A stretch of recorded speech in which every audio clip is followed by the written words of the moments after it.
Subscribe करते वक्त bell icon को जरूर प्रेस करें जिससे लेटेस्ट एजुकेशनल वीडियोस का नोटिफिकेशन आपको मिलता रहे।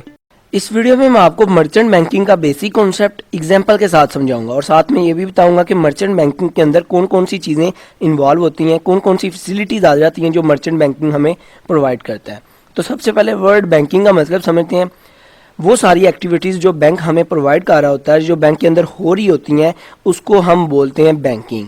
अभी आपको पता है बैंक के अंदर कौन सी एक्टिविटीज़ हो रही होती हैं, like deposit facility, withdraw facility, loan की facility, credit card, debit card, ATM, cheque, counselling, currency exchange. ये जो जितनी भी फैसिलिटी हैं, ऑनलाइन पेमेंट, ये जो जितनी भी फैसिलिटीज़ हैं, ये जितनी भी एक्टिविटीज़ बैंक के अंदर हो रही होती हैं, इसको हम बोलते हैं बैंकिंग। अभी बात आ जाती है कि मर्चेंट बैंकिंग क्या होता है। मर्चेंट बैंकिंग में ना जो मर्चेंट बैंक होता है वो बैंकिंग सर्विसेज के साथ साथ ना एक और सर्विसेज ऐड कर देता है। वो कौन सी होती हैं? Consultancy services. ये साथ मर्चेंट बैंकिंग में ऐड हो जाती हैं। कंसल्टेंसी सर्विसेज कौन सी होती हैं, क्या होती हैं? इसमें ना जो बैंक है ना वो हमें हमारे बिजनेस के बारे में एडवाइस देता है। एडवाइस किसके बारे में देता है? फाइनेंशियल, मार्केटिंग, लीगल मैटर में हमें एडवाइस देता है और इसके बदले में छोटी सी ना हमसे फीस चार्ज करता है। अभी ये देखें, अगर कोई बिजनेस है वो स्टार्ट हो रहा है, नया नया बिजनेस है, स्टार्ट हुआ है, तो उसको पैसे भी चाहिए, उसको कैपिटल चाहिए, हेल्प चाहिए कैपिटल की। उसकी फाइनेंशियल जो पोजीशन होगी इतनी अच्छी नहीं होगी, उसको थोड़े पैसे चाहिए। ये जो कंसल्टेंसी सर्विसेज में उसको पैसे भी प्रोवाइड करेगा मर्चेंट बैंक, उसकी रजिस्ट्रेशन वगैरह भी करवाएगा, उसको एडवाइस देगा कि आप कैसे ग्रो करें। उसको जितना मतलब मर्चेंट बैंकिंग प्रोवाइड कर सकता है, जितना उसका एक्सपीरियंस है, अपने एक्सपीरियंस के मुताबिक उसको फुल फैसिलिटेट करेगा। अगर स्टॉक एक्सचेंज में किसी कंपनी ने रजिस्टर होना है, उसमें भी हेल्प करेगा मर्चेंट बैंकिंग।